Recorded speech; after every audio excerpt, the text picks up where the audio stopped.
It is now time to present our Broken Glass Awards. Our first award tonight is the Desert Diva Award. I thought I was going to get that. Each year, this award honors a local woman who has made significant strides in local film and/or television and who serves as an inspiration to others. To present the Desert Diva Award, we have a Triple Crown winner. She has a star on the Hollywood Walk of Fame, the Palm Springs Walk of Stars, the Walk of Stars at the Thalians Clinic at Cedars-Sinai in LA. She co-starred in such great films as Witness for the Prosecution, Funny Face, Seven Brides for Seven Brothers. Please welcome Ruta Lee.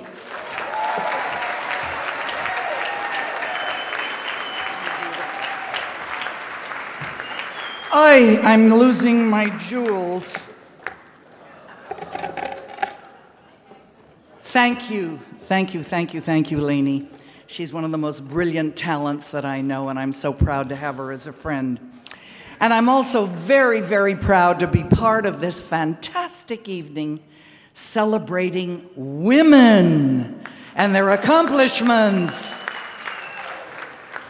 Our honorees are all exceptional ladies of different backgrounds and different political and religious persuasions, and certainly of different ages. Now, most of us are of an undetermined age, is the way I like to put it, and I wanted to share one thing with all of you tonight that has to do with women and ages. Between 18 and 22, a woman is like Africa, half discovered, half wild, fertile, and naturally beautiful. Between 23 and 30, a woman is like Europe, well-developed, open to trade, especially for someone with cash. Between 31 and 35, a woman is like India, very hot, relaxed, and convinced of her own beauty.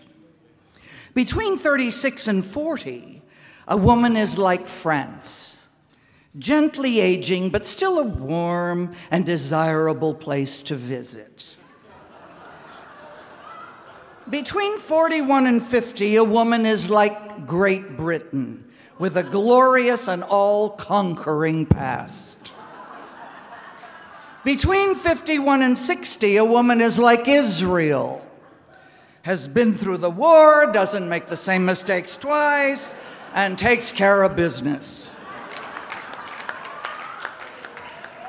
Between 61 and 70, a woman is like Canada, self-preserving, but open to meeting new people.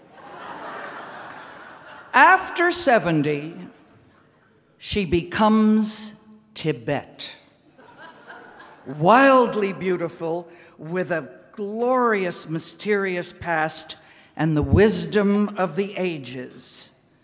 But only those with an adventurous spirit and a thirst for spiritual knowledge visit there.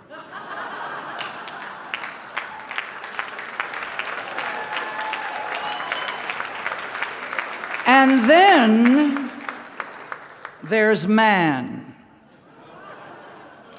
Between 1 and 70,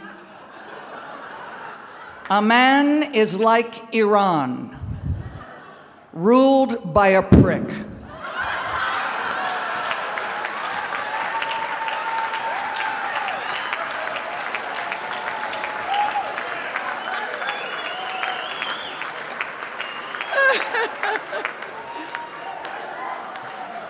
When I first heard the the Broken Glass Awards, I sort of rankled a little because it means so many things to so many people, and some of them not necessarily positive.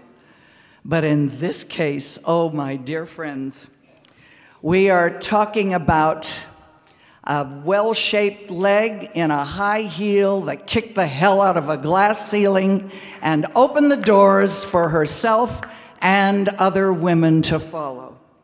And that is exactly what our first honoree tonight, Gloria Greer, did. Our Desert Diva Award goes to a gal who did it all. She and her good pal, Rona Barrett, think about this, friends, were the first journalists to report entertainment news on nightly television news. I think it is absolutely astounding that these women made stepping stones for all of the wannabe shows that followed with all of the ladies.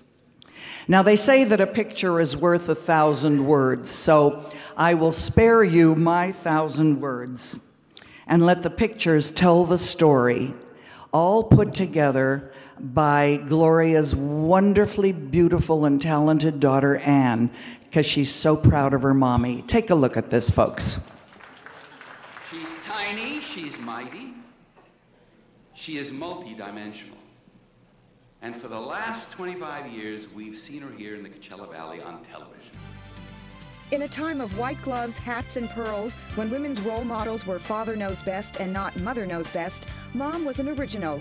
She was raised to believe that she could do anything, be anything. She currently produces and hosts 3 weekly television shows, is social life editor for Palm Springs Life, and founding president of Act for MS, after my sister Norma was diagnosed with multiple sclerosis. In high school, she got a job after school writing social news for the Beverly Hills Bulletin. From high school, she joined the Circle Theater. Most of the actors there were just out of college, including George Englund, Charlie Chaplin's 2 sons, Sidney and Charlie Jr., Kathleen Freeman, and William Schallert. Hollywood Reporter ran her story, Training at the Circle Theater. Gloria combined journalism with acting, working under the name Gloria Grant. Diligently making the rounds, she soon had network radio leads and her own interview show on Metro-Goldwyn-Mayer's FM station, MGM. Soon, Gloria was taping her own live TV show twice a week about a teen magazine owner with a totally star-struck assistant. Each show ended with a live interview with the likes of Stanley Kramer, Fritz Lang, and Roddy McDowell.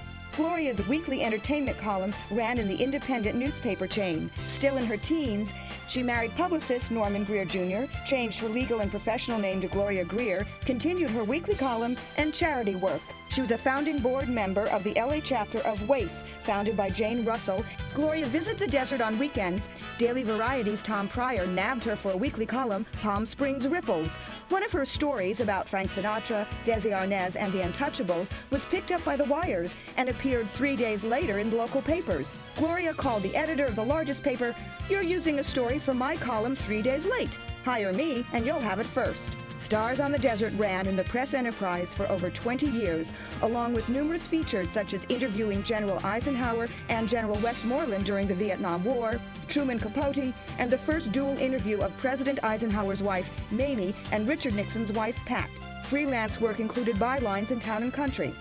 Scooping everyone, including the police chief, Mom broke the news that President John Kennedy was coming to the desert and that Walter Annenberg might be named ambassador to the Court of St. James.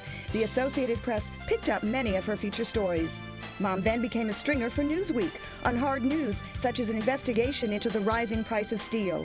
She wrote nightclub reviews for daily and weekly Variety. Other Variety front page first announcements were Dame Judith Anderson touring as Hamlet and Lerner and Lowe's stage adaptation of their film Gigi. Next came live radio interviews from the famed Racket Club in Palm Springs and on location with Arthur Rubinstein, Frank Sinatra, Bob Hope, Donna Reed, Jimmy Van Heusen, Robert Wagner, Frederick Lowe, Lena Horne, Charles Farrell, Mervyn LeRoy, and Jack Warner. TV came to the desert in 1968, and Gloria's Stars on the Desert and live in-studio interviews aired twice nightly, first on ABC and then on the NBC affiliate KMIR. Her live in-studio guests included Ava Gabor, Robert Wagner, Gloria Swanson, Kitty Carlisle Hart, Daryl Zanuck, and one of Jack Benny's last interviews. Mom was entertainment editor at KMIR for over 25 years and then moved to Time Warner to pursue in-depth interviews. She founded, edited, and published Fantasy magazine from 1974 until she sold it to Palm Springs Life in 1999. While working, she raised my sister Norma and me and continued her charity work. National Charity League, Palm Springs Friends of the Philharmonic, Child Help USA, Junior League, Campaign Committee for Children's Discovery Museum, and Board of the Palm Springs Air Museum. She was the first journalist to get a star in the Palm Springs Walk of Stars, the first journalist to win a Palm Springs Athena Award. Mom and Aline Arthur were the first Press Women of the Year from the Women's Press Club. Mom is most proud of being inducted into the Academy of Television Arts and Sciences Silver Circle for her years of television work, and through her work continues to promote the arts and worthy causes, making the desert a better place to live. Thank you, Anne. You said it all, and so fast. Just incredible what you did. With all of this going on in her life, she was a great mom to her beautiful daughters, Anne and Norma. And I have to tell you that I remember going into the Racket Club in its heyday when all of the Hollywood cognoscenti were playing there, and seats would be lined up in front of a television set to watch Gloria's report. And isn't it amazing how the 6 o'clock news ratings skyrocketed when darling Gloria gave her report? Nobody went to dinner before 6:15. They all had to wait until Gloria's report.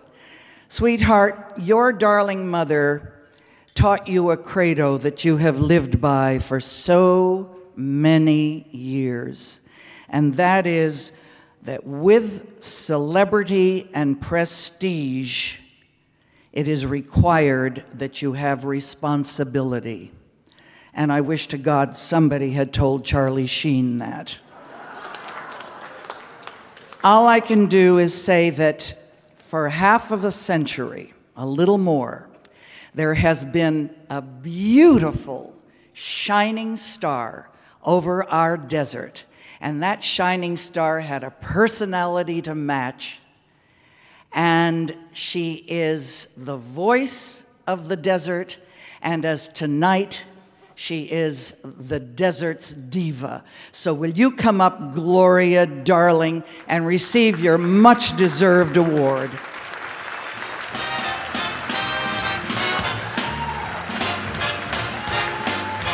My little sister.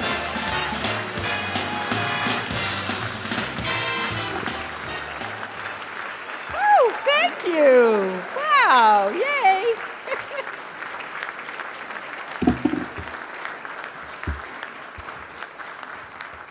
What a friend Ruta is. Ruta and I have been friends for more than 40 years, and I just love her. And I want to say something about Ruta.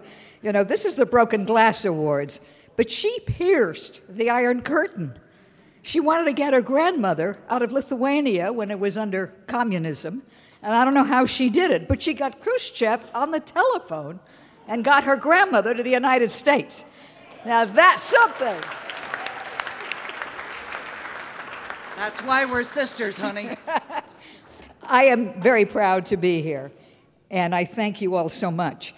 I really have been blessed all my life, and I do say thank you, God, every morning. I have a loving family. I have a profession that I thoroughly enjoy and have enjoyed for many, many years. And, you know, in life you have wonderful things that happen to you, but there's also sadness. We've all gone through it. Everyone will at some time or other. Can't have everything. And my daughter was diagnosed with multiple sclerosis, but there's always maybe a reason. If it wasn't for that, we might not have been able to start an organization called Act for MS, which does so much down here now for local people. It was Norma who suggested that I start it. Couldn't have done it without people like Jackie Lee Houston, who was on our original board, our charter member, and still supports us. Jim Conway, who was on our board and who is here tonight. My daughter Norma, of course, is here tonight. And Jean Ann Hershey, who's been on our board. And we're so glad she was from the start. And Joe Pond, we're glad that you are here. I also want to say that my father died when I was 8. And the reason I'm saying this is a tragedy. But sometimes, again, things happen. And I have to say something that I'm sure you're going to hear later. I was touched by an angel that angel was my father. When I moved here many years ago, I was astounded to find people here who had known and loved my father. And they were people like Mervyn LeRoy, Dolores and Bob Hope, and a man named Phil Regan, who had been in films as a star and had entertained throughout the country at major nightclubs. And he was given a start by my father. And he never forgot that. And when he found out I was my father's daughter, I was like adopted by these people. They took me in. If I had scoops, I never would have had them if it hadn't been for these people who helped me. And they trusted me. And, you know, the door can open but can also shut. And I have very strong feelings against the paparazzi and what I call tabloid press.